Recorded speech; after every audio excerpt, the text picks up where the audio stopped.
am Janelle Prasad. And I'm Paul Moore. With this edition of the 6 o'clock news for today, Wednesday, December 17, 2008. Here's what's happening. Thanks, Janelle. The Inter-American Development Bank has approved a $27.5 million loan to assist Guyana improve access to housing for low-income families. The loan was approved today and will be used to finance the government's second low-income settlement program, which is expected to benefit about 12,000 households. Edward Lane reports. Government's initial low-income settlement program was successful in accompanying a land divestiture process initiated in 1992 and has benefited 19,000 mostly low-income households over its 7 years of execution. Demand for quality housing is also unmet, as an estimated 52,000 houses are over 30 years old and are not properly maintained. The program will also take the form of a self-building and supporting specific housing demands, such as workforce, housing for the occupation needed in every community, including teachers and nurses. These houses will be equipped with basic services such as water, electricity, septic tanks, and access to roads. The financing will be used to develop new sites with basic services, merge existing housing schemes, and upgrade squatting areas, implementing pilots to attend issues of affordability and sustainability, and strengthening the Central Housing and Planning Authority. The IDB loan consists of $13.9 million from the bank's ordinary capital for a 30-year term, including a 6-year grace period at a variable interest rate, while another $13.9 million was sourced from the bank's special operations for a 40-year term and grace period at 0.25% interest rate. Edward Lane, the 6 o'clock news. An arrest warrant has been issued for David Prasad, also known as David Simeon, and called Scale of 75 Timon Street, Better Hope, East Coast, Demerara. Prasad is a 19-year-old man standing at 5 feet 5 inches, thin-built and dark in complexion. He has been charged jointly with Anthony George of Pleasance with murder committed on Ralph Jacobs, also of Pleasance, on December 7.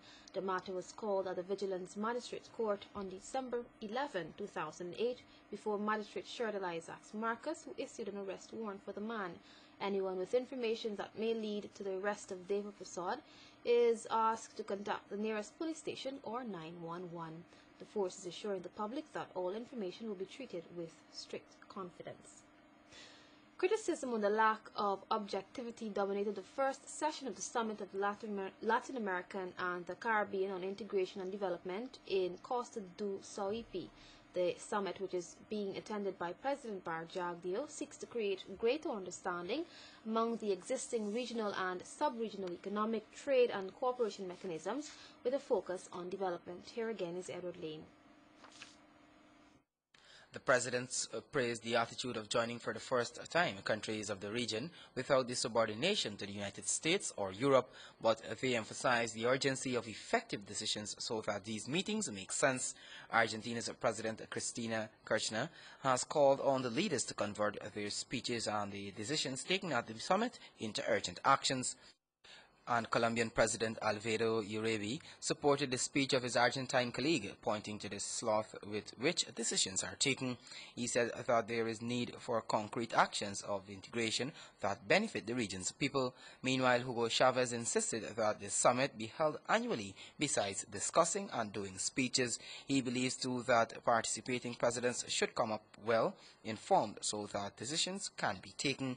In his speech, the Venezuelan president also agitated the entry of Cuba into the Rio Group, made official on Tuesday, and fired against the laziness of the imperialism. Still in tone of criticism, the Uruguayan President Tabere Vázquez said it is not possible to blame only the U.S. for the consequences that the economical crisis is provoking in the rest of the world. He noted that those countries must blame themselves, and Bolivian Morales said Cuba should return to the OAS, but one without the United States. Meanwhile, President Barra Jagdeo wants the region to take a common position on the climate change phenomenon in preparation for the upcoming Copenhagen meeting. He also called for more dialogue between Latin America and the Caribbean and the international financial institutions. The Guyanese leader indicated that while it is right to denounce the USA and Europe because they have contributed to the region's underdevelopment, they do not owe the Caribbean and Latin America free lunch. In the meantime, the Union of South American Nations, UNASUR, approved the creation of a South American Defense Council and a South American Health Council. Edward Lane, the 6 o'clock news. Welcome back. You with the NCN 6 o'clock news. Chief Executive Officer of the Guyana Power and Light Company, Barry Dindale, says maintaining power supplies to the pumps on the East Coast remains a top priority for the entity. He notes that the power failure at the Liliendal pump on Tuesday was due to line problems which were subsequently fixed.